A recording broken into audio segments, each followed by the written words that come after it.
Salut les gars, j'espère que vous allez bien. Bienvenue dans cette vidéo spoiler du chapitre 1079 de One Piece. On a des petits indices depuis ce matin qui sont clairs, nets et concis, puisque ce chapitre va traiter d'un élément en particulier sur un personnage que j'adore et que j'attends maintenant depuis 25 piges.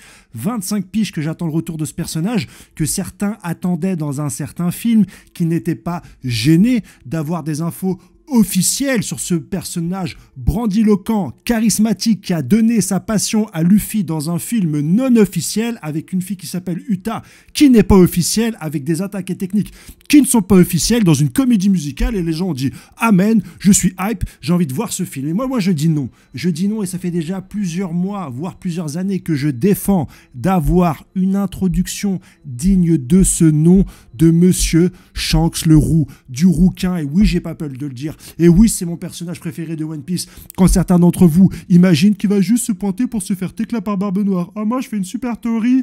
Alors, forcément, Shanks, il va perdre contre Barbe Noire. Et c'est grâce à ça que Luffy va avoir la haine contre l'antagoniste. Non, les gars. On parle du digne héritier de Gold Roger.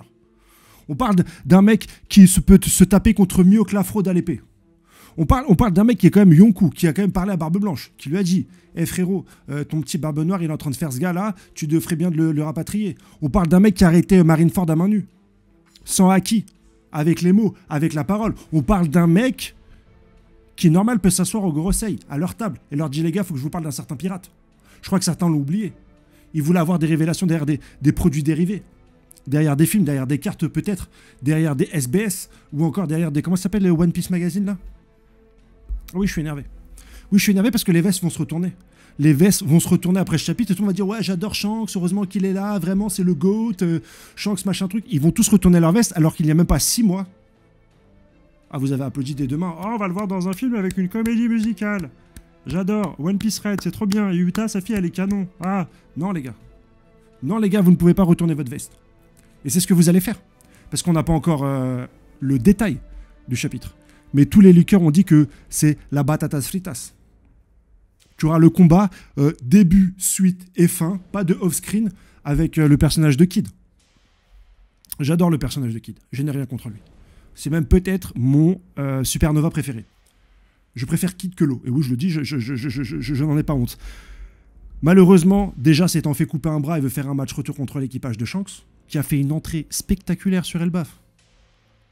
Spectaculaire. Le mec est apprécié de tous. C'est un des pouvoirs les plus puissants, avait dit Dracul Mihawk. Le pouvoir le plus puissant dans One Piece, c'est de savoir s'entourer. Il l'a dit à Marineford en voyant manquer de Luffy. Il a dit, ce petit-là, il est dangereux, non pas parce qu'il est puissant, n'en déplaise à tous les bandeurs de rapport de puissance. Je parle pas de Ryo Sensei, mais de ses enfants. Parce que lui, c'est un expert. Et je le dis, c'est mon frérot. Love sur toi, Ryo Sensei. Mais tous ceux qui se sont battus éperdument dans cette quête de savoir qui est plus fort que qui, sans avoir étudié correctement l'œuvre, parce qu'encore faut-il l'avoir étudié correctement, chose que je ne fais pas parce que je n'ai pas étudié correctement, et qui ont pensé, un tant soit peu, que la puissance était importante dans One Piece. Alors elle l'est, mais à ce moment-là, Mihawk dit quand même que voilà, l'un des pouvoirs les plus intéressants dans One Piece, c'est le pouvoir de celui de rassembler. Et Barbe Noire qui disait aussi, toutes les batailles ne se gagnent pas avec les poings. Shanks le Roux, en plus d'être très certainement le mec le plus puissant à cause de son acquis démesuré, mais j'espère qu'il a autre chose, et qu'on va voir un petit peu ce qu'il a, est aimé à la folie par les gens qui ne peuvent s'empêcher de l'embrasser quand celui-ci part au combat. Qui demande l'aide de Drogi et Brogi, qu'il appelle mon frère. On voit que les gens l'aiment par-dessus tout. Le Gorosei le respecte. Sangoku le respectait. En disant, bon, Shanks, si c'est toi, ok, on arrête Marineford et tu peux récupérer les cadavres de Barbe Blanche et de Ace. Le mec a un charisme rocambolesque, il a une puissance suggestive qui va au-delà de la puissance physique. Et vous voulez qu'il se fasse éclat par Barbe Noire. Honte sur vous. Honte sur vous. Alors, je ne nie pas que Barbe Noire est un personnage puissant. Et je pense très certainement que Barbe Noire, mis à part Xebec, serait probablement l'antagonisme principal de ce manga. Et que de par sa description, il va très bien se rencontrer avec Luffy à la fin, c'est très bien comme ça. Mais crois pas que Shanks, il va avoir le rôle de Jiraiya. Et je respecte Jiraiya, hein, mais crois pas que Shanks, il va avoir le rôle de Netero dans Hunter x Hunter. Et je respecte Netero. Il n'a pas le rôle du vieux sage qui se sacrifie face au rival. Il a plutôt le rôle que va avoir un Gene Freaks dans Hunter x Hunter, qui peut avoir un Minato dans Naruto, quoique la comparaison est mal choisie, parce que Minato meurt avant, mais tu vois, un Kakashi, une grande figure de proue, quoique Kakashi se mange quand même des torgnoles, un Satoru Gojo dans JJK. En fait, je veux dire, il est grandiloquent, Shanks, il est flamboyant, Shanks le roux. Il va pas se faire tecla par Barbe Noire, réveillons-nous. Et dans ce chapitre, on va voir donc un petit peu ce grand garçon se battre, chose qu'on n'avait jamais vu jusqu'ici. Bon, il a tiré son épée contre Barbe Blanche, et il a mis un coup de haki à Aramaki à 5 km, je veux bien l'entendre. Mais on va le voir se battre, et j'espère qu'il va se battre avec autre chose qu'une épée.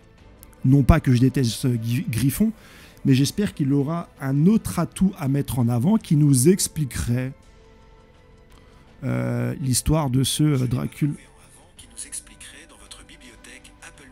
Tais-toi, tais-toi. Tais-toi. Est-ce que tu penses que Dracul Mihawk est plus fort que Shanks? Oh, tu réponds pas là. Tapette. Je suis un peu mouillé parce que j'étais en train de faire un footing. Le chapitre va porter sur la Hagra que va porter Shanks le Roux à ce cher kid. On n'a pas encore les tenants et les aboutissants. On devra voir Ben Bexman qui arrive aussi pour s'illustrer durant ce chapitre d'après les leaks qu'on a. On aura certainement plus d'infos ce soir, peut-être demain. L'entrée enfin de Shanks sans off-screen, que de la bagarre. Les mecs, ils ont dit c'est le meilleur chapitre du monde de l'année, 11 sur 10. Ils ont multiplié les gifs animés de personnes voyant quelque chose d'extraordinaire, de grandiloquent, de génial, d'orgasmico-franco-génial, là, comme dit le chef Otaku, j'ai plus le truc, et on va apprécier ça. Pour certains, parce qu'ils sont réellement des fans de Shanks, c'est qu'ils attendaient son entrée dans le manga, dans la version papier, ni dans l'anime, ni dans un film qui n'est pas officiel. Pour d'autres, qui suivront uniquement pour la hype. Parce que ce sont des bandeurs de hype, des surfeurs, qui voient les grandes vagues et qui vont dessus. Voilà pour ces informations-là, qui font quand même tous ensemble. N'hésitez pas à vous abonner. J'ai oublié de le dire en début de vidéo, mais voilà, si vous êtes... En fait, en début de vidéo, tu t'abonnes pas, je veux bien, mais si tu arrives jusqu'à là, et que tu ne t'abonnes pas, et que tu regardes là maintenant et que tu ne t'abonnes pas, c'est pas cool. C'est vraiment pas cool.